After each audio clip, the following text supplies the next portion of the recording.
ओ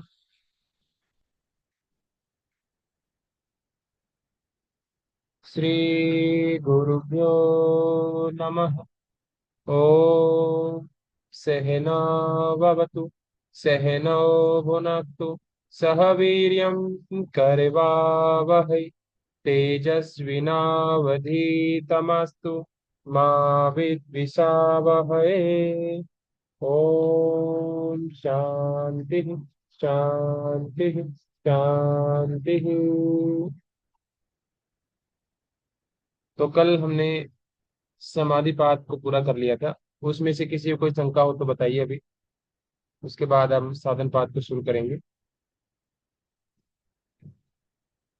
सुनीता जी, सब समझ में आ गया अब कल आपको?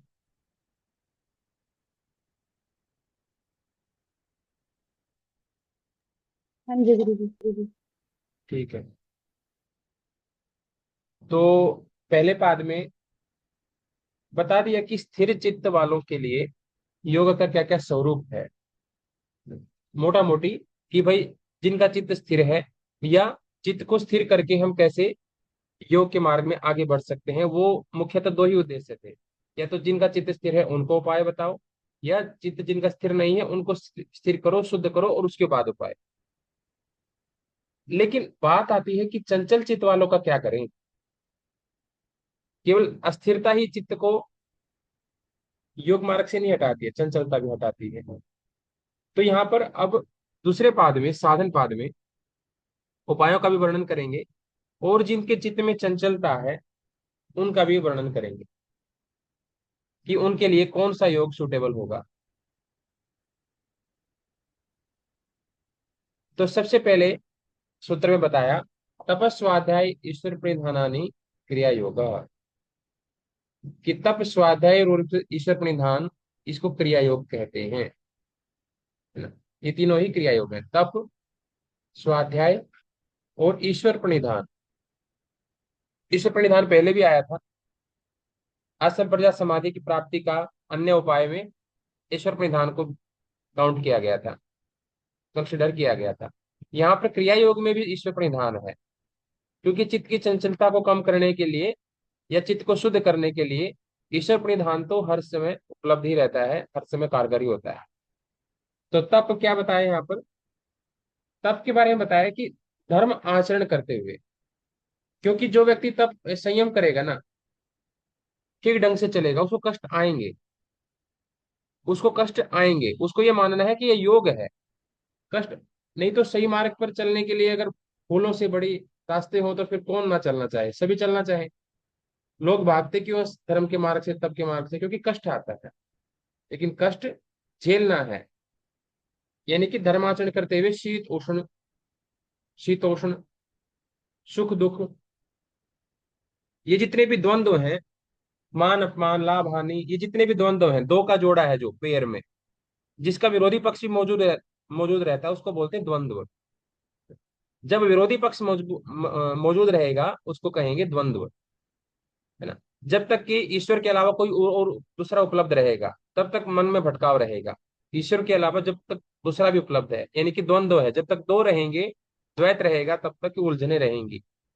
दो विकल्प हों, दो व्यक्ति हों, या कोई भी दो दो का जोड़ा जो होगा, उसमें उलझन रहती है। एक आने के बाद चित्त में एकाग्रता आ जाती है, चित्त की चंचलता नष्ट हो जाती है। तो तप क्या है? उन द्वंद्वों को सहन करना। बस उनको सहन करो, दोनों आएंगे, उनमें से निर्णय किसी के प्रति नहीं लेना, उसके प्रति, किसी के प्रति अच्छा नहीं, किसी को बुरा नहीं कहना। सुख आए तो ये नहीं कहना कि हाँ ये ठीक है, फिर दुख आएगा तो बुरा कहना पड़ेगा। तो तप का मतलब क्या है? दोनों को झेल जाओ। न सुख को सुख कहो, अच्छा कहो, न दुख को दुख कहो, अच्छा कहो, न बुरा कहो। तप मतलब सहन कर जाना। स्वाध्याय, स्वाध्याय के यहाँ पर दो तात्पर्य होते हैं। एक तो होता है स्वयं का अध्ययन। स्व, स्व का मतलब आत्मा, अपनी आत्मा को जानना, पढ़ना। लेकिन आत्मा को ऐसे डायरेक्ट नहीं जाना जा सकता। आत्मा को डायरेक्ट हम जान नहीं सकते क्योंकि हमें अनुभव नहीं है। तो आत्मा को जिन्होंने जान लिया है, उन्होंने कुछ बातें कही हैं आत्मा के बारे में, उनको पहले पढ़ लो। फिर धीरे धीरे आत्मा को कैसे जाना जाता है ये तरीका पता लग जाएगा। तो आत्मा का स्वाध्याय का मतलब होता है अपने आप को पढ़ना। अपने आप को पढ़ने का तरीका क्या है? शास्त्र स्वाध्याय। सारे शास्त्र ही भरे पड़े हैं कि आत्मा तक पहुंचना कैसे है भीतर ही, है ना। 4-5 इंच भीतर, 4-5 इंच भी मैंने ज्यादा बोल दिया, 2 इंच भीतर हृदय के भीतर आत्मा विराजमान है। वहीं तक पहुंचने में पूरी जन्म जन्म खप जाते हैं। 2 इंच आसमान में हम चंद्रयान तक पहुंचाए, लेकिन 2 इंच अंदर नहीं पहुंच पाए। तो स्वाध्याय जो है अपने आप को पढ़ना और शास्त्रों को पढ़ना। और ईश्वर प्रणिधान यानी कि मनसा वाचा कर्मणा, मन, वचन और कर्म से सब कुछ ईश्वर को ही अर्पित कर देना। कि मैं जो भी मन से, मेरे मन में जो भी चिंतन आए वो सब ईश्वर को अर्पित, अच्छा या बुरा। जो भी मेरे मुख से वचन निकले, चाहे मैं गीत गाऊं चाहे मैं गाली दूं, वो ईश्वर के लिए। जो भी कर्म हो, चाहे किसी का भला हो चाहे किसी का बुरा हो जाए अनजाने में, लेकिन जो कुछ भी हो ईश्वर को समर्पित। अपने कर्म की, अपने मन की और अपनी वाणी की डोर भगवान को सौंप देना। क्योंकि एक इंसान को जो वास्तविक में पता लगता है ना कि मेरे भीतर इतना सामर्थ्य नहीं है, भगवान ने तो मुझे बहुत बड़ी बड़ी चीजें दे दी, मन दे दिया, इंद्रिया दे दी, बुद्धि दे दी, मैं थोड़ी संभाल सकता हूँ, ये तो बहुत कीमती चीजें हैं। पहले तो सोचता है इंसान कि मैं संभाल लूंगा, और करता भी हो, संभाल करके देखता भी है। और वो इस चक्कर में वो क्या कर देता है, अपने ऊपर वो अहंकार भाव कर लेता है कि मैं इनको संभाल सकता हूँ। असल में तो इंसान इंद्रियों को भी नहीं संभाल सकता, मन को भी नहीं संभाल सकता, बुद्धि को भी नहीं संभाल सकता। ये बहुत जबरदस्त चीजें हैं। तो फिर क्या है तरीका? ईश्वर को अर्पित कर दो, भगवान तो ही संभाल इनको, मेरे बस की बात नहीं। इनसे जो भी होगा वो तेरी जिम्मेदारी, मेरे को कोई जिम्मेदारी नहीं, कोई रिस्पॉन्सिबिलिटी नहीं। तो ईश्वर प्रणिधान कंप्लीट सरेंडर को बोलते हैं। मन, वचन और कर्म जब अपने शरीर, मन और वाणी को नियंत्रण में ना रख पा रहे हो तो ईश्वर को अर्पित कर देना चाहिए। ईश्वर अपने आप उनका नियंत्रण कर लेगा। ये भावना ही नियंत्रण करवा देगी। करवाएगा तो तुमसे ही, लेकिन ये भावना जो है ये तुमसे ही करवा देगी नियंत्रण, तुम्हारे भीतर आत्मबल बढ़ जाएगा। तो इसको तीनों को क्रिया योग बोल दिया गया। तप, स्वाध्याय, विष्णु प्रणिधान को। तो महर्षि व्यास कहते हैं कि तप इनमें बहुत जरूरी है। तप इनमें बहुत जरूरी है। ना तपस्विनो योग सिद्ध्यति, तप के बिना योग सिद्ध नहीं होगा। महर्षि व्यास कह देते हैं तप के बिना योग सिद्ध नहीं होगा। क्योंकि व्यक्ति सहन नहीं करना सीखेगा तब तक तो वो इन्फ्लुएंस होता ही रहेगा, तप के बिना योग सिद्ध नहीं होगा। आप करने बैठ गए प्राणायाम, सुख आ गया, बोले कि अब तो मेरी बीमारी दूर हो गई, तुरंत छोड़ दोगे? या किसी ने कुछ बोल दिया कि सारा दिन यही बैठे रहते हो, प्राणायाम ही करते रहते हो, योग अभ्यास ही करते रहते हो, तब छोड़ के भाग गए। बोले अच्छा ही तो काम कर रहा हूँ, लोग मेरे से चिढ़ जाते हैं, तो उठ के भाग जाओगे। सुख आया तो भी तुम अपना योग अभ्यास छोड़ दोगे, और दुख आएगा तो भी छोड़ दोगे। तो फिर जीवन में आगे कैसे बढ़ोगे? तब का मतलब होता है सुख आए तो भी नहीं छोड़ना, क्योंकि सुख भी थोड़े दिन का है, और दुख आए तो भी नहीं छोड़ना, क्योंकि दुख भी थोड़े दिन का है। योग हमेशा रहेगा, सुख और दुख तो आएंगे जाएंगे। तो अभ्यास नहीं छोड़ना अपना। चाहे सर्दी हो चाहे गर्मी हो, चाहे सुख हो चाहे दुख हो, मान मिले कहीं अपमान मिले, लाभ हो चाहे हानि हो, तो इन विपरीत परिस्थितियों में इनको सहन कर जाना। क्योंकि इसके बिना तो योग में आगे बढ़ ही नहीं पाओगे, योग तो सिद्ध होगा नहीं, योग के मार्ग में तो और बड़े बड़े विघ्न आएंगे। तब तो करना ही पड़ेगा, सहन तो करना ही पड़ेगा। तो ये है तप, महर्षि व्यास कहते हैं। और जब हम तप कर लेते हैं, महर्षि व्यास कहते हैं, क्योंकि तपस्वी जो हो जाता है, एक बार कोई तप करना सीख जाए, तप को हम बोलचाल की भाषा में कह देते हैं सहन शक्ति।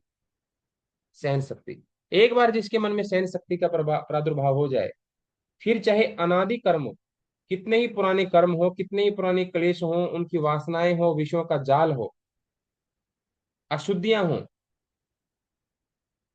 वो हमारे चित्त को डगमगा नहीं सकती अगर हम सहन करना सीख जाएं। और वही बीच में बाधाएं आएंगी, क्योंकि वैसे तो सामान्य जीवन में कष्ट नहीं हो रहा था, लेकिन जब योग्य मार्ग में आगे बढ़ेंगे तो छोटी छोटी परेशानियां इतनी ज्यादा आएंगी, पहाड़ जैसे लगेंगी कि अब तो मैं तो पहले तो ठीक ही था, अब तो चारों तरफ से ही दो मेरे दुश्मन हो गए। अब तो घर वाले ही मुझे पहले तो सब अच्छे मानते थे, लेकिन अब मैं योगाभ्यास करने लगा सारे मेरे विपरीत हो गए, ऐसा लगने लगेगा। तो सहन शक्ति, तो महर्षि व्यास कहते हैं कि सहन करने का मतलब क्या है, जितनी सहन शक्ति हो रही है, जितनी सहन चीजें करनी पड़ रही हैं, उसका मतलब वहां पर क्या समझना है कि हमारा विषय जाल, हमारे अनादि कर्म और हमारी अनादि वासनाएं नष्ट हो रही हैं, अशुद्धियां खत्म हो रही हैं। जितना सहन करोगे उतना, क्योंकि दुख भी तो क्या है, पुण्य पाप कर्मों का फल है, दुख भी झेलना ही पड़ता है ना। तो तप के जरिए तुम क्या कर रहे हो, उस कर्माशय को अपने जल्दी जल्दी झेल रहे हो, तो अपने आप खाता क्लियर कर रहे हो। महर्षि व्यास ये कहते हैं। इसलिए तप का ग्रहण करना बहुत जरूरी है, क्योंकि जब तक जितने तुम्हारा कर्माशय, जितने तुम्हारे बुरे कर्म नष्ट हो, उतना अच्छा है, उतना ज्यादा मन में शुद्धता आएगी, उतना ज्यादा मन में पवित्रता आएगी सहन करने से। इसलिए चित्त को प्रसन्न करने के लिए महर्षि व्यास कहते हैं, अगर चित्त को तुम प्रसन्न करना चाहते हो, पहले तो उपाय बताए चित्त प्रसादन वाले, यहाँ भी बता रहे हैं कि चित्त प्रसादन का एक उपाय तप भी है। तप को भी चित्त प्रसादन के लिए बताया कि चित्त जब भी प्रसन्न होगा, तभी शुद्ध होगा चित्त, जब उसको हम विपरीत परिस्थितियों को सहन करेंगे। सहन करने का मतलब तुम्हारा कर्माशय कट रहा है, तो कर्माशय कट रहा है, अभी ताकत है तो ज्यादा झेल लो, ज्यादा कर्माशय काट लो समय रहते, ज्यादा अच्छा है। ताकि बाद में ना, जब हम तुम किसी पद पर पहुंच जाओ, कहीं कोई तुम्हें स्थिति उपलब्ध हो जाए, तब तुम्हारा कर्माशय तुम्हारे रास्ते में बाधा ना बने, पहले ही झेल लो उसको। तब करने से चीजें जल्दी जल्दी खत्म हो जाती है। तो यहाँ पर तप को महत्व दी। महर्षि व्यास क्या कहते हैं स्वाध्याय के बारे में? वो कहते हैं कि भाई, प्रणव आदि मंत्रों का जप ही स्वाध्याय है। प्रणव आदि पवित्र मंत्रों का जप करना, और मोक्ष रूपी शास्त्र, मोक्ष शास्त्र जिसमें, जिन शास्त्रों का उद्देश्य हो मोक्ष प्राप्ति को बताना, जीवन का उद्देश्य जिस शास्त्र में मोक्ष प्राप्ति बताया हो, उन शास्त्रों को पढ़ना। उनको नहीं जिनमें जीवन जीवन का लक्ष्य बताया हो कि धन के बिना तुम्हारे कोई नहीं पूछेगा तुम्हें, धन के बिना तुम्हारी समाज में कोई इज्जत नहीं। जिस शास्त्र का उद्देश्य धन प्राप्ति कराना हो वो नहीं, जिस शास्त्र का उद्देश्य अल्टीमेटली तुम्हें, निचोड़ अगर निकालोगे तो बात का निचोड़ ये निकले कि मोक्ष चाहिए जीवन में, ऐसे शास्त्रों को पढ़ना जो जीवन के अर्थ उद्देश्य को मोक्ष के रूप में बताएं। और ईश्वर प्रणिधान, जितने भी तुम्हारे लौकिक फल हैं, लौकिक कर्म हैं, वो सब ईश्वर को अर्पित कर देना, यही ईश्वर प्रणिधान है। इन तीनों को क्रिया योग कहते हैं। तब स्वाध्याय और ईश्वर प्रणिधान। तो ईश्वर प्रणिधान से होगा क्या? तो महर्षि व्यास ने तो बता ही दिया तब से क्या होगा। उसी का आगे महर्षि पतंजलि बता देते, समाधि भावनार्थ कलेश तनुकरणार्थ। इससे क्या होगा?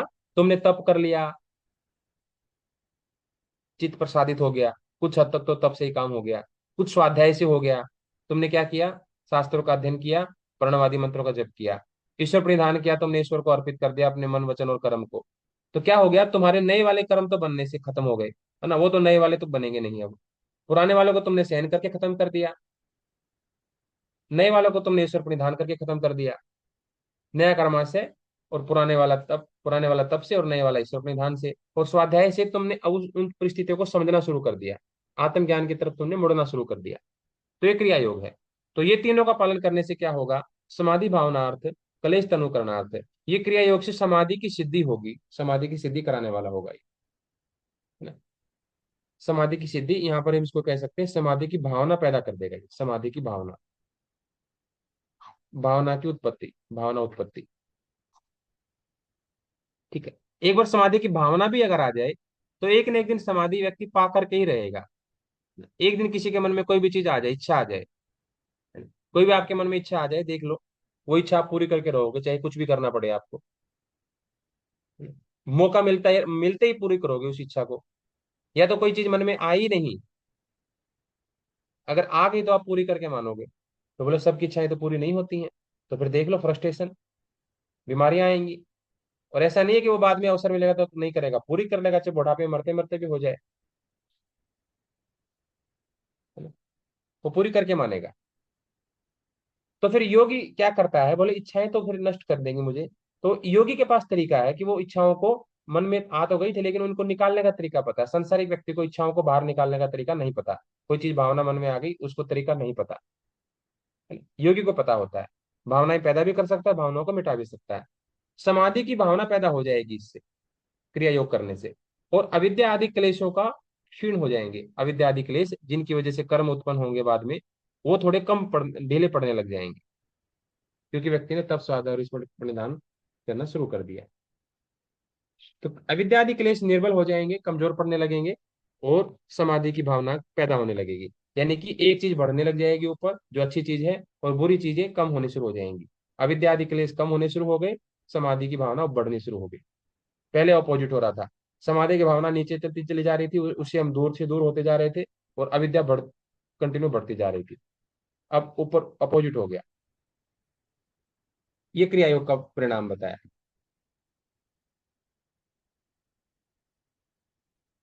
अब ये क्लेश क्या है, जो तप स्वाध्याय विस्मरण प्रनिधान यानी क्रिया योग से जो निर्बल होंगे, इन क्लेशों के बारे में चर्चा करेंगे। अविद्या, अस्मिता, राग द्वेष और अभिनिवेशा क्लेशः। क्या है क्लेश? क्लेश है अविद्या, अस्मिता, राग द्वेष और अभिनिवेश, ये पांच क्लेश हैं। यानी कि ये दुख को पैदा करने के पांच कारक हैं, दुख को पैदा करने वाले। जितने भी दुख पैदा होते हैं, इन्हीं पांच से पैदा होते हैं। जैसे आयुर्वेद में होता है ना, जितने भी बीमारी पैदा होती हैं वात पित्त और कफ से होती है, ऐसे ही दुख जो पैदा होता है, दुख मन में होता है, शरीर में तो होता नहीं, योग शास्त्रों ने बताया। तो दुख होता है मन में। तो दुख जो मन में होता है, उसको पैदा करने वाले ये पांच कारण हैं: अविद्या, अस्मिता, राग द्वेष और अभिनिवेश। अगर मन में दुख पैदा हो रहा है तो शरीर भी ज्यादा दिन स्वस्थ नहीं रहता, फिर आदि से फिर व्याधि की उत्पत्ति होकर के रहती है। योग वासिष्ठ ने बताया। तो अविद्या जो है, यहाँ पर क्लेश बोला, पांचों को क्लेश बोला, तो क्लेश का मतलब पहले समझ लेते हैं।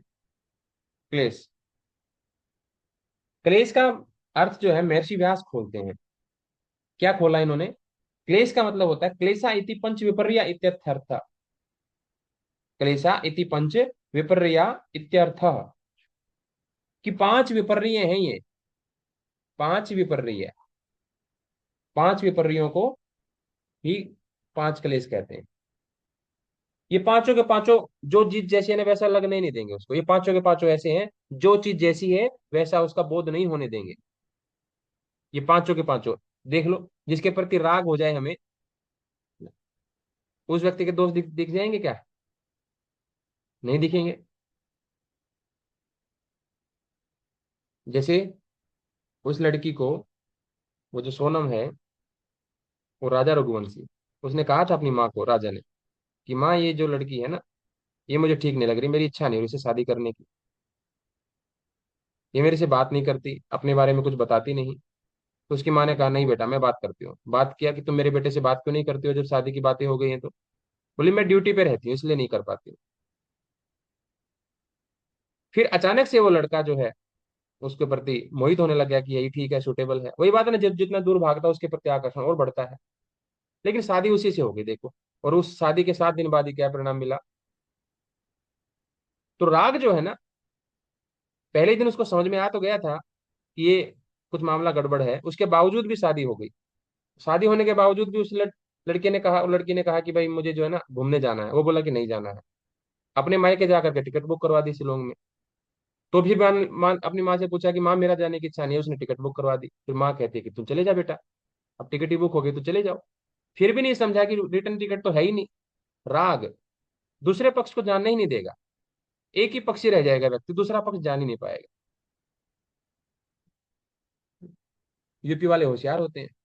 यूपी में भी किया है लड़की ने ऐसा ही, अपने सास ससुर को जहर दे दिया। दिया तो अपने पति को भी था, लेकिन पति होशियार था, खबर देख ली होगी उसने, वो चाय पिए ही नहीं उसने, और डायरेक्ट पुलिस को फोन कर दिया। जैसे ही पुलिस आई तब तक उनके पिताजी को, माताजी को जहर का असर होना शुरू हो गया, तो हॉस्पिटलाइज किया गया, बच तो गई वो। लेकिन पति होशियार था, पहले ही मोबाइल फोन कर दिया। उसको लग गया था कि कुछ ना कुछ गड़बड़ है, ये इतना आग्रह क्यों कर रही है पीने के लिए। इतना विश्वास खत्म होता जा रहा है रिश्तों से। तो राग द्वेष या अभिनिवेश कोई भी हो, वो चीज को वैसा वैसा देखने ही नहीं देगा जैसी वो है। ये पांचों को महर्षि व्यास ने ठीक ही कहा है कि पांचों विपर्य हैं, विपरीत ज्ञान कराने वाले हैं। अविद्या अगर हो जाए, जैसे अविद्या हो गई, हम जिन चीजों में शर्म आनी चाहिए उनमें गर्व महसूस होने लग गया। अब घर में बताओ, लेटरिन बाथरूम कमरे से अटैच, पहले शर्म आती थी, अब प्राउड फीलिंग होती है, अच्छा हमारे लेटरिन बाथरूम अटैच है। बताओ।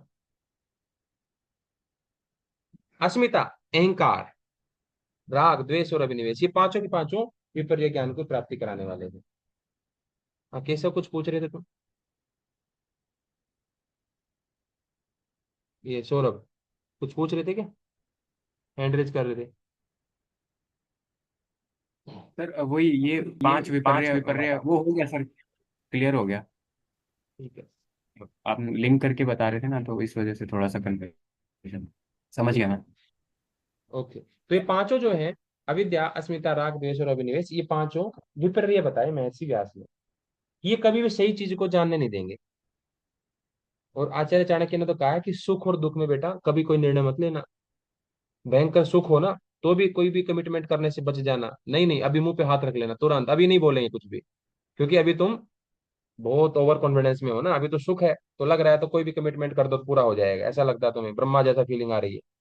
और दुख में तुम कोई भी निर्णय कर ले तो उस व्यक्ति से तो बात ही नहीं करनी है, उसे ये नहीं करना, अभी तुम दुख में हो, है ना। दोनों समय पर कमिटमेंट मत करो, थोड़ा शांति से सोचो। ये समय इतना भागम भाग वाला नहीं है।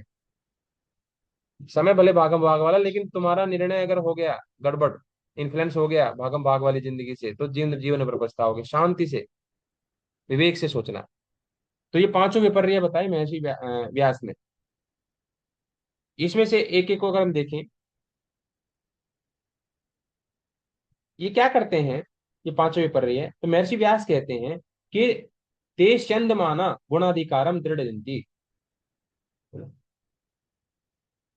ये क्या करते हैं पांचों के पांचों, कि कार्य का जो अधिकार है ना, कार्य का उत्पादन जिससे होगा, कार्य का उत्पादन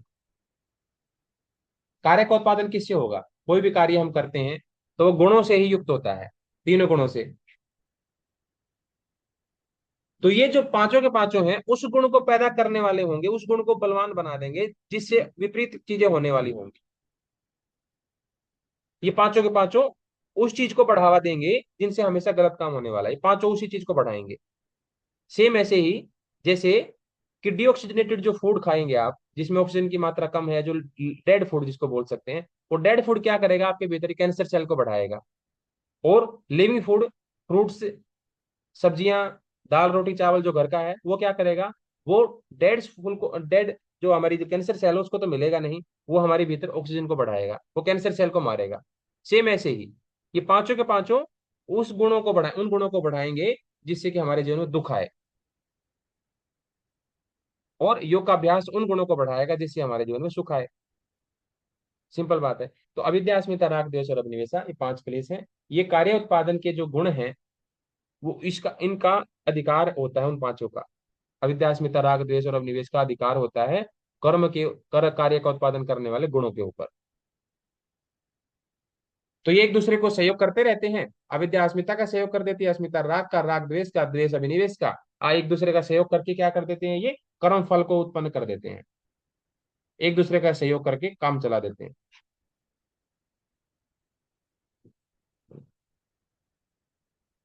तो अविद्या जो है, इन सब की शुरुआत कहाँ से होती है। अविद्या, मिथ्या ज्ञान, अविद्या इन सब में सबका कारण है। अविद्या से ही सारी इनकी जननी अविद्या ही है। वो लड़का था ना, एक चोरी कर दिया उसने, उसको राजा के पास ले जाया गया। तो बोला भाई इसको फांसी की सजा दे दो। बोला कि फांसी की सजा क्यों। बोला तुमने चोरी करी। बोले मैंने कहा चोरी करी। बोले रे भाई तूने फलाने के व्यक्ति के घर से तूने लकड़ियां उठा के ले गया, तू पहले के जमाने में तो लकड़ियों की चोरी होती थी। बोले कि मैं लकड़ियां लेकर के नहीं गया, वो तो मेरा काम था, मैं तो लेके उठा के, मेरे को जरूरत थी। तो बोला इसी को बेटा चोरी कहते हैं। लेकिन नहीं नहीं, चोरी थोड़ी बोलती है इसको, चोरी क्या होती है। तो पहले उसको चोरी की परिभाषा बताई गई। बोले कि अच्छा मुझे तो पता ही नहीं था। तो महाराज मेरी आपसे एक निवेदन है कि मेरे को सजा मत दो, मेरी माँ को बुलाया जाए एक बार मेरे सामने। उसने बचपन में मुझे ये बताया था कि दूसरे घर में से चीजें उठा के ले आओ। उसने बताया नहीं इसको चोरी कहते हैं, मैं तो अपना काम समझ के ले आता था। तो माँ को बुलाया गया कि तुम आओ भाई, तुमने अपने बेटे को ये नहीं बताया था कि ये इसको चोरी कहते हैं। तो माँ की गर्दन नीचे झुक गई। बोले कि भाई लड़के को छोड़ दो, माँ को फांसी दो। माँ ने ही गलत शिक्षा दी है तो बच्चा क्या करेगा, उसको तो पता ही नहीं बेचारे को चोरी क्या होती है। संस्कार दिए, तो लड़के को उतार दिया गया, माँ को चढ़ाया गया सूली पे। तो लड़के ने कहा कि नहीं, जो भी है जैसी भी है माँ तो है ही, या तो दोनों को छोड़ो या दोनों को फांसी दो, या तो दोनों को छोड़िए दोनों को फांसी दीजिए। तो राजा क्या करता, राजा यही करता कि भाई दोनों को फांसी दे दो। क्योंकि अगर इनको छोड़ दिया तो दूसरों का मनोबल बढ़ेगा, और अभी तो ये एक है, 10 और पैदा हो जाएंगे अगर इनको छोड़ दिया तो। क्यों, उनसे उनका मनोबल बढ़ जाएगा अचानक से, कि राजा तो दयालु है, छोड़ देगा, है ना। और दूसरे 10 में एक छोड़ने से 10 पैदा और हो जाएंगे, दिक्कत समस्या ये हो जाएगी, इसलिए मारना जरूरी है। और राजा ने भारी मन से मारने की उनको फांसी की सजा दे दी। तो ऐसा ही होता है कि जो अविद्या है ना, ये अकेली ही सबकी जननी है। अविद्या क्षेत्रम उत्रेषाम प्रसुप्त तनु विच्छिन्नो धारणा, ये चार अवस्थाओं वाली, प्रसुप्त तनु विच्छिन्न और उदार, चार अवस्थाएं हैं इसकी। और ये चार अवस्थाओं वाली अविद्या सारे क्लेशों यानी कि अस्मिता आदि चारों क्लेशों का कारण है, इन सबको पैदा करने वाली है। ये अविद्या कभी कभी सोई जाती है, कभी कभी छोटी सी रहती है, कभी कभी ये बिल्कुल अपने प्रकट रूप में आ जाती है, जैसी ये है ना। चार रूप है इसके, चार रूपिया अविद्या। पहले ही महर्षि पतंजलि बता रहे हैं, कहीं कोई पहचान ना पाए कि भाई ऐसा नहीं है कि इसमें तो कोई अविद्या दिख ही नहीं रही है, इसकी अविद्या भी सोई हुई है, समय आने दो, पता लग जाएगा, अविद्या जगेगी। तो अविद्या है, पर सुप्त रूप में भी मिलेगी, तनु में भी मिलेगी, विच्छिन्न और उदार रूप में मिलेगी। तो महर्षि व्यास क्या कहते हैं, महर्षि व्यास कहते हैं अविद्या को परसव भूमि कहते हैं। अविद्या है परसव भूमि। चार प्रकार की अवस्थाओं वाली जो ये अविद्या है, ये कलेशों का क्षेत्र है ना। परसव भूमि है, कलेशों का क्षेत्र है, जहाँ कलेशों की उत्पत्ति होती है, कलेशों की फैक्ट्री है ये, इसी से सारे पैदा होते हैं। परसुप्ति क्या है इसमें, परसुप्त बोल देना, परसुप्त है। तो परसुप्त बता रहे हैं महर्षि व्यास कि वे परसुप्त अविद्या का मतलब क्या है, कि जब केवल चित्त में कलेशों का बीज जब विद्यमान होता है, बीज बीज विद्यमान है, अभी वो पैदा नहीं हुए हैं, बीज बीज है, तो उसको हम कहेंगे प्रसुप्त है अभी, है ना। जैसे एक बीज होता है और उसमें पेड़ समाया हुआ है लेकिन निकला नहीं है अभी, तो वो वृक्ष बनेगा बाद में, लेकिन बीज रूप में तो है ही मौजूद अभी। एक ने दिखाया, बोले कि ये वृक्ष है, बोले वृक्ष कहाँ है, ये तो बीज है। दोनों बातें सत्य हैं, वो वृक्ष भी है और वो बीज भी है। भावी वृक्ष है वो, वर्तमान में वो बीज रूप में दिख रहा है। तो प्रसुप्त में क्लेश जो है बीज रूप में रहते हैं। और जैसे ही थोड़ा सा आलंबन मिलता है, थोड़ा सा उनको सहारा मिल जाता है किसी कारण से, मिट्टी मिल जाए, थोड़ा खाद पानी मिल जाए, तुरंत अंकुरण आ जाता है उसमें, छोटा सा तनु अंकुरण पैदा हो जाता है।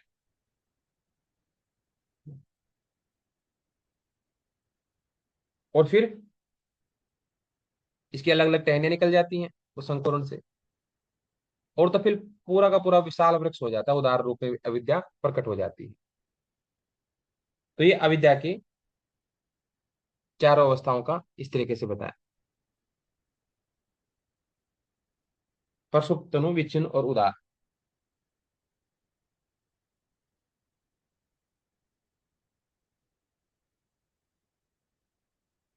तनु में यहाँ पर कहते हैं, अगर एक दृष्टिकोण से देखेंगे तो बीज रूप में विद्यमान है, यहाँ थोड़ा सा अंकुरण हो गया, यहाँ थोड़ा सा और विकृत विस्तार हो गया उनका, और यहाँ बिल्कुल ही वृक्ष बन गया। लेकिन महर्षि व्यास एक इसमें दृष्टि और देते हैं कि तनु का मतलब क्या है, प्रसुप्त का मतलब तो बीज रूप में है, तनु का मतलब यहाँ पर वो क्या कह रहे हैं कि प्रतिपक्ष भावना करने से ये क्लेश कमजोर पड़ जाते हैं, तो उसको तनु कह सकते हैं, अविद्या तनु हो गई है। किससे, प्रतिपक्ष भावना करने से अविद्या का प्रभाव रहता है, और लेकिन प्रतिपक्ष भावना कर ली उस समय पर, तो अविद्या छाई हुई थी, प्रतिपक्ष भावना तुरंत कर ली, तो क्या हो जाएगा, वो अविद्या उतनी रूप में नहीं रह पाएगी जितनी वो विशाल रूप में प्रकट थी पहले, तो थोड़ी तनु हो जाएगी, हल्की हो जाएगी, छोटी हो जाएगी, यानी बीज रूप में थी, प्रकट हुई, फिर प्रतिपक्ष भावना करी, तो वापस तनु हो गई, फिर से छोटी हो गई। विच्छिन्न में क्या होगा, विच्छिन्न में क्या होता है, बार बार प्रकट होते रहते हैं मौका पा करके, कभी इधर से काटो उधर से पैदा हो जाते हैं, ये टहनी काटो दूसरी टहनी पैदा हो जाती है। विच्छिन्न बार बार पैदा होने की प्रवृत्ति कहीं कहीं से फिर पैदा होती रहेगी। कैसे, जैसे कि किसी से राग हो गया हमें, अब उसके जब जिस समय राग हुआ है, उस समय उसमें उसके प्रति क्रोध थोड़ी आएगा, राग के समय उसके प्रति प्रेम आएगा, क्रोध नहीं आ रहा है।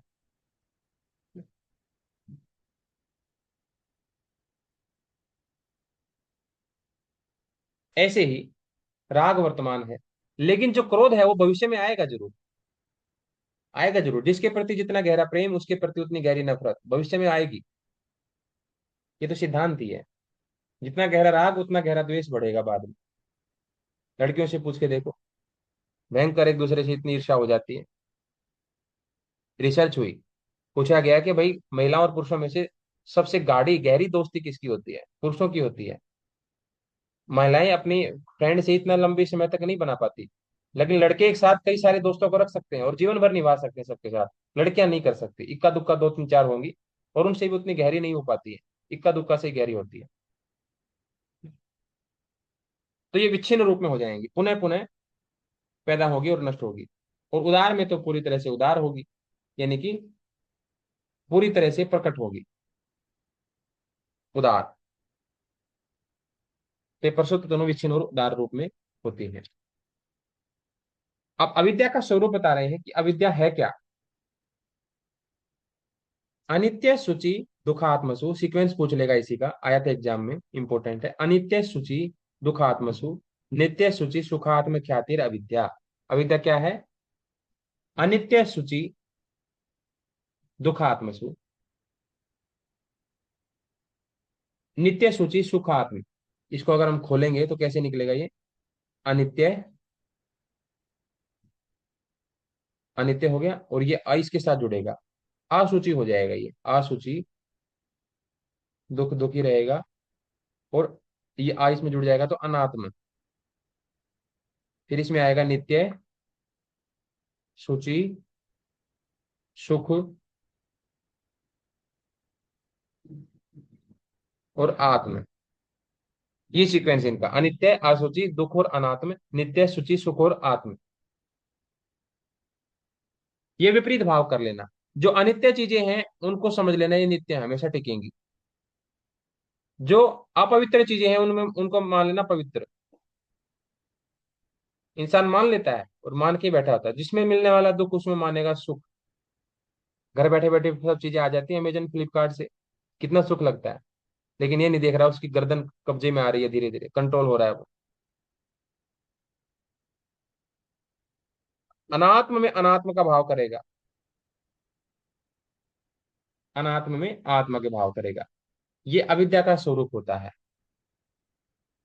तो महर्षि व्यास कहते हैं कि अनित्य पदार्थों को नित्य पदार्थ समझ लेना ये अविद्या ही है। जैसे देवताओं को समझ लेना ईश्वर, देवताओं को ऐसा समझ लेना जैसे ईश्वर से इनसे बड़ा कोई है ही नहीं, देवताओं को ही सब कुछ समझ लेना, और ईश्वर को भूल जाना, देवताओं में ही ईश्वर की भावना कर लेना। तो ये विपरीत समझने की जो प्रवृत्ति है, बिल्कुल विपरीत। अनित्य में नित्य को समझना, अशुचि में शुचि को। इसलिए कहा था 5 प्रकार के विपर्य हैं ये, बिल्कुल उल्टा उल्टा। आगे, अनात्म में आत्म, जैसे कि इंद्रियां हैं, जैसे कि मन है, बोले मेरा मन कर रहा है ऐसा कर लूं। अरे भाई, मन की कोई मानता है क्या?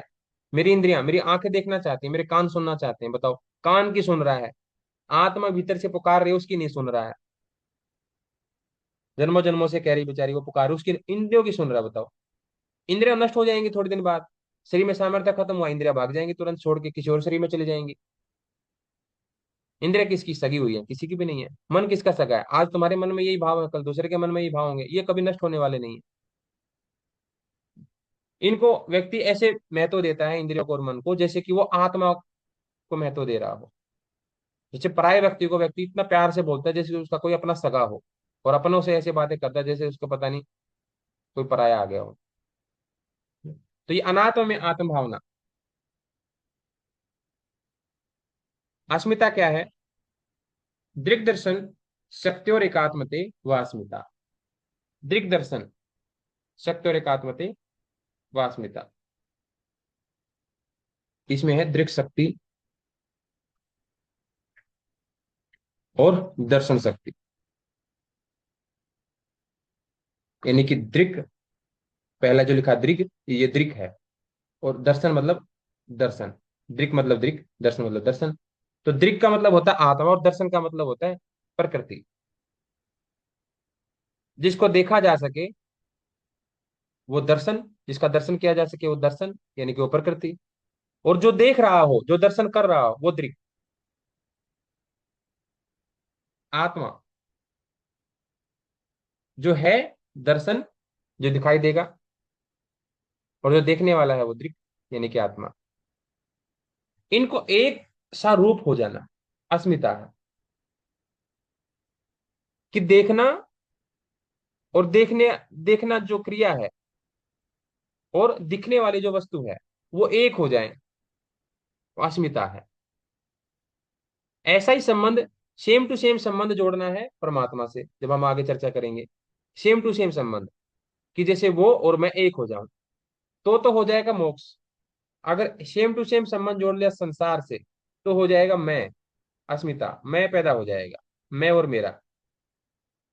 तभी तो इंसान बोल देता है ये मैं और मेरा, क्यों? उनके साथ बिल्कुल एक तरह से जुड़ गया, बहुत गहराई से जुड़ गया है। और फिर एक साथ बोल देता मैं शब्द पैदा हो जाता है। और इस कनेक्शन को यहाँ से हटा देना है, यहाँ ये दर्शन शक्ति से इसका कनेक्शन हटा करके आत्मा फिर क्या हो जाएगी, तीसरे वाले सूत्र में पहुंच जाएगी आत्मा। तदा दृष्टु स्वरूपे अवस्थानम। ये कहेगी कि मेरा दर्शन से कोई लेना देना नहीं है। बोले तुम तो इतने गहरे मित्र थे, एक जिसम दो जान लगते हैं, दो जिसम एक जान लगते थे, बोले अब नहीं रहे। पहले मेरे को गलतफहमी हो गई थी, अब नहीं रहे। दोनों मित्र गहरे थे, एक कहीं जाता, राम अगर जाएगा तो श्याम भी जाएगा, श्याम अगर जाएगा तो राम भी जाएगा। इतनी गहरी मित्रता थी। वो संसार है। और अब क्या हुआ, मुझे नहीं पता था इतना घटिया आदमी है, ये इतना खराब है। ये तो गलत गलत जगह पर ले जा रहा है मुझे। संसार की असलियत जब पता लगती है, तो आत्मा उसको छोड़ भाग खड़ी होती है और कहती है कि मेरा अपना स्वरूप तो नष्ट ही हो गया, मैं ऐसी तो नहीं थी। दुख झेल रही है कंटिन्यू इसके साथ जाकर के। फिर कहेगी मेरे को ऐसा शौक नहीं है, मैं ऐसा नहीं करती, मैं वैसा नहीं करती, दुखी भी हो रही है और फिर भी संबंध भी विच्छेद नहीं कर पा रही है। इसी को सांख्य दर्शन ने कहा कि इन दोनों को तोड़ना है, इनका वियोग कर देना है। आत्मा बेचारी गलत जगह फंस गई है इसके साथ मित्रता करके। आत्मा, पुरुष और आत्मा दोनों एक साथ हो गए हैं, तो अस्मिता पैदा हो गई, अहंकार पैदा हो गया है, और उस अहंकार से फिर गलत गलत काम होते जा रहे हैं। प्रकृति कुछ का कुछ करवाई जा रही है और दुख झेलना पड़ रहा है आत्मा को। तो सांख्य दर्शन के योगी कहते हैं कि ज्ञान कराओ, ज्ञान, ज्ञानात्मुक्ति। एक बार ज्ञान करा दो आत्मा को कि भाई तू कहाँ फंसी पड़ी है, ये कौन है प्रकृति, तेरी सगी है क्या, चित्त कौन सगा है ये, इससे अलग हुआ जाए। तो पुरुष और प्रकृति का वियोग हो जाना ही मुक्ति है।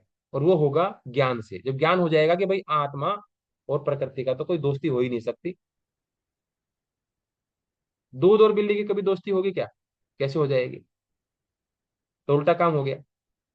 तो ये मैं का भाव पैदा हो जाता है। जब ये नष्ट हो जाता है, तो क्या होगा, तदा दृष्टु स्वरूप अवस्थानम। सुखानुसी राग, राग, सुख का अनुसरण करने वाला होता है राग, सुख का अनुसरण करता है। आत्मा देखने वाली है, आत्मा देखने वाली है, और चित्त दिखने वाला है। चित्त को यहाँ पर बुद्धि भी कहेंगे, प्रकृति भी कहेंगे, तीनों शब्दों से संबोधित करेंगे। कहीं कहीं पर ऋषि इसको बुद्धि शब्द से संबोधित करेंगे, कहीं कहीं पर चित्त शब्द से संबोधित करेंगे। एक ही चीज है वो। और कहीं कहीं पर प्रकृति भी उसका अर्थ ग्रहण होगा। बुद्धि, चित्त, प्रकृति एक ही समझ के चलिए, अर्थ खुल जाएगा इसका।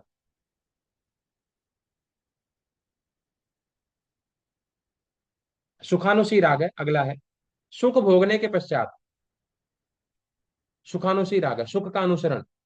एक बार कोई सुख भोग लिया, फिर उसके पीछे पीछे जो पैदा हो जाता है वो राग हो जाता है।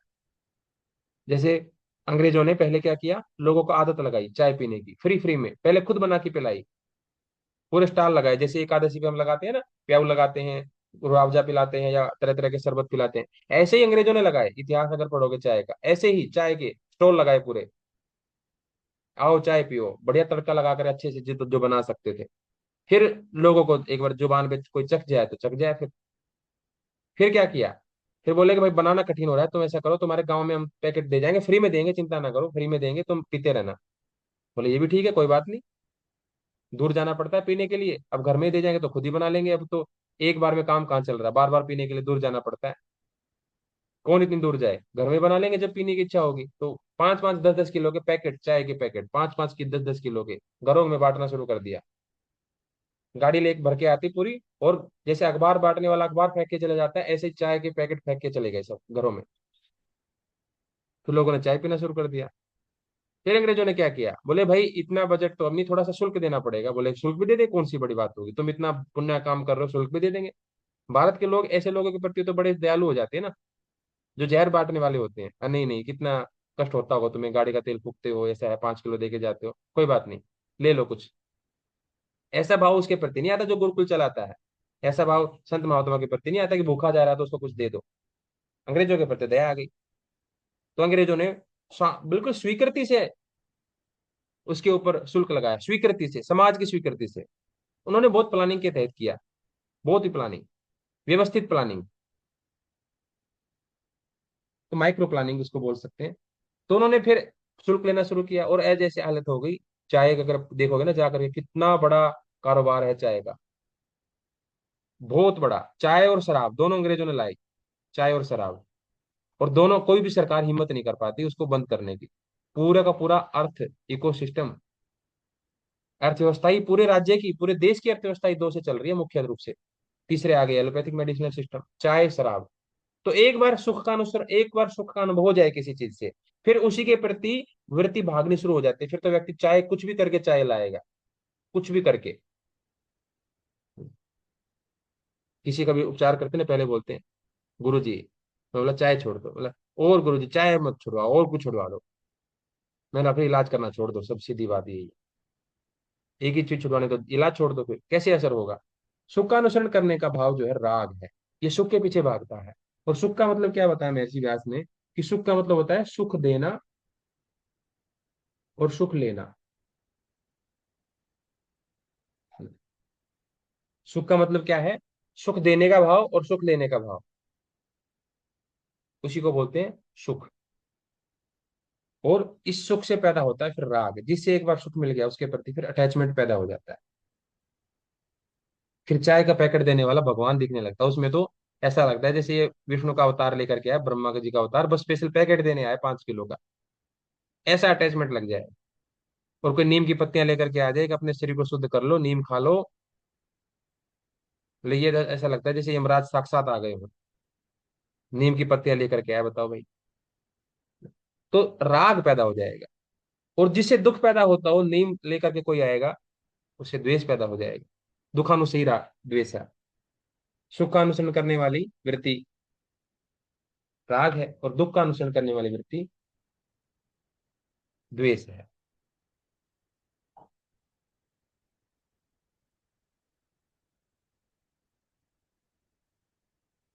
आगे है, स्वरस्वाही विदुषो अपि तथा रूढ़ो अभिनिवेश। स्वरस्वाही, स्व रस प्रवाही, स्वरस्वाही उसको बोलते हैं। क्या होता है, विदुषो अपि, विद्वानों को भी, अपि मतलब होता है भी, तो तथा आरूढ़, चढ़ा हुआ, सबके दिमागों पर चढ़ा हुआ, सबकी बुद्धि पर चढ़ा हुआ, हावी। क्या है, अभिनिवेश। अभिनिवेश यानी कि मृत्यु, मृत्यु का भय। ये स्वरस्वाही है, यानी कि मृत्यु के दुख का अनुभव जो होता है। एक व्यक्ति जब मरता है तो उसको दुख का अनुभव होता है, उस दुख के अनुभव से संस्कार बनता है। हर एक दुख का अनुभव एक संस्कार बनाता चला जाता है। इसलिए कहते हैं खुश होने की आदत डालो, क्योंकि तुम एक बार दुखी हो रहे हो, तो एक बार नहीं हो रहे हो, तुम अपने लिए फ्यूचर के लिए तैयारी कर, अपनी तैयारी एक पूरा विषाद बिछा रहे हो कि आगे भी तुम दुखी ही होगे। आगे भी तुम दुखी हो, एक बार दुख झेलना शुरू कर दिए हो तुम, तो दुख के संस्कार बढ़ते जा रहे हो, और जिस चीज के संस्कार बढ़ेंगे वही कर्म होगा आगे आगे। तुम बार बार कुछ भी कर लो, तुम दुखी ही होगे हर बार। और एक बार तुमने मुस्कुराना सीख लिया, तो हर परिस्थिति में, उससे भी भयंकर परिस्थिति आगे तब भी मुस्कुराओगे। और भयंकर परिस्थिति आ जाएगी तो और खिलखिला के हंसोगे। और बेकार परिस्थिति आ जाएगी तो और पूरा ठाके लगे हंसोगे। उससे सुख पैदा होना शुरू हो जाएगा। और दुख से दुखी होना शुरू हो गई तो दुख पैदा होना शुरू हो जाएगा। कोई भी काम कर लो, दुखी दुख बढ़ता चला जाएगा। तो मृत्यु का जो दुख है, उससे संस्कार पैदा होता है। और उस मृत्यु रूपी संस्कार से जो पैदा होता है जो दुख, जो क्लेश, उसको बोलते हैं अभिनिवेश क्लेश।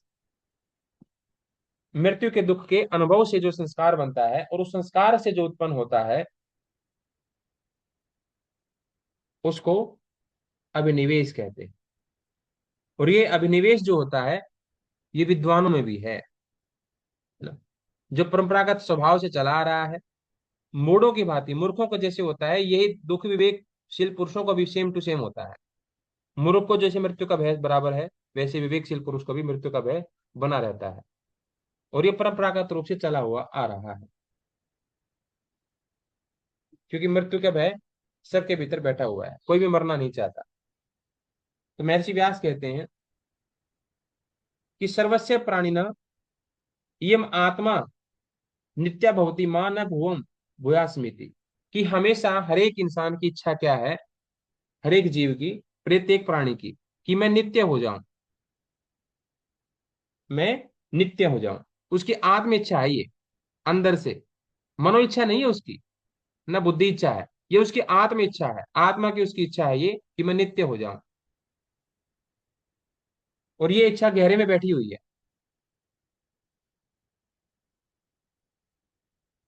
वो हमेशा चाहता है कि मैं नहीं हूं, ऐसा वो समय नहीं देख पाता कि किसी दिन मैं नहीं हूं, मैं उपलब्ध ना हूं। वो ऐसा कल्पना भी नहीं कर पाता इंसान, एक प्राणी, कि मैं किसी दिन ना हूं, उपलब्ध ना रहूं। इसलिए हमेशा सारे संसाधन ऐसे, घर बनाएगा तो ऐसा बनाएगा जैसे ये 500 साल तक हिलेगा नहीं। अरे भाई 500 साल तक तो नहीं हिलेगा, लेकिन तू 500 साल में कितनी बार हिल चुका होगा, तेरा कोई भरोसा नहीं। अगले जन्म में फिर आता, कहीं इंग्लैंड में जन्म हो जाता, कहीं राजस्थान में होता, कहीं हरियाणा में होता, वहां जाके बना लेता अगले जन्म में। इसी जन्म में सारा जीवन इसी में लगा दिया, अगला जन्म यही इसी घर में होना है क्या? कहीं और जाएगा तो वहां बना लेता घर, 50 100 साल जितने साल रहना वहां बना लेगा। ये दुनिया सराय, कोई आए कोई जाए, तो ऐसे बनाते हैं। तो वो नित्य बनने की भावना उसकी रहती है, नित्य। और इसी मरण धर्म के अनुभव से, मृत्यु के भय के अनुभव से, ये आत्म इच्छा पैदा होती है नित्य होने की। क्योंकि एक बार किसी को मृत्यु का भय पैदा हो जाए, तो फिर कंटिन्यू उसके मन में यही रहती है कि दोबारा ना मरना पड़े, इसलिए फिर नित्य होने की भावना और गहरी होती चली जाती है, और गहरी होती चली जाती है। मृत्यु का भय होता है, इसलिए 84 लाख योनियों का ये पूरा चक्कर चलता है। एक जीव कोई मरता है, चींटी को भी मार दो आप, उसकी में बोलते हैं बुद्धि नहीं है, मन नहीं है, इंद्रिया नहीं है, कुछ भी नहीं है मान लो उसमें, लेकिन मरते समय देखो वो भी तड़पती है, क्योंकि वो भी उसकी नस नस में भरा हुआ है मृत्यु का भय। मरेगी वो, फिर वो थोड़ा बड़ा जीव बनेगी, फिर और बड़ा जीव बनेगी, फिर और बड़ा जीव बनेगी, धीरे धीरे धीरे धीरे 84 लाख योनियां पार करती चली जाएगी। हर जन्म में मरना पड़ेगा उसको। कहीं पैर से मर गई, कभी हाथ से मसल दिया, किसी ने मच्छर को, वो जो चिड़ी बल्ला से आता है उससे मार दिया, किसी ने ऑल आउट से मार दिया, अलग अलग जीव जंतुओं को किसी ने पेस्टिसाइड यूरिया से मार दिया। हर एक जीव घबराता है, डरता है मरते हुए। और ये डर मृत्यु का इतना भयंकर हो रखा है कि कई कई लाखों बार मरे हैं हम। 84 लाख योनियां पूरी करके आए हम यहाँ मनुष्य योनि में। 83,000, 83,99,999 पूरी कर करके तब ये 84 लाखवां हिस्सा बना है हमारा शरीर, मनुष्य शरीर। तो इतनी बार मरे हैं तो डर बैठ गया है मन में मरने का, पूरी तरह से बैठ गया है। और मन में नहीं, अगर मन नहीं भी हो तो हर एक शरीर की कोशिका में बैठ गया है। जीव जंतुओं में बुद्धि नहीं होती, लेकिन हर एक मेमोरी की तो सेल होती है ना, उस मेमोरी, सेल की हर एक मेमोरी होती है, उस मेमोरी में वो बैठ गया दुख। तो इसलिए एक गहरी इच्छा सब में हो गई है, आत्म इच्छा सब में पैदा हो गई नित्य होने की। महर्षि व्यास इसी को कहते हैं, नित्य बने रहने की भावना सब में पैदा हो गई है। और ये इतनी गहरी है कि विद्वान लोग भी, कितना ही शास्त्र पढ़ लो, एक जन्म के शास्त्र पढ़े हुए काम थोड़ी आते हैं। इतनी बार एक चीज रिपीट हुई है, इतनी लाखों बार एक चीज रिपीट हुई है। हम तो 100 50 बार किसी चीज को दोहरा ले तो वो हमेशा हमेशा के लिए जिंदगी भर याद रह जाती है। और इतनी लाखों बार कोई चीज हुई हो तो कितनी गहरी हो जाती है। तो उससे विद्वान लोग भी बच नहीं पाते, तो वो भी इसमें दुख अनुभव करते हैं। अभिनिवेश क्लेश बताया इसको, समान रूप से ये होती है।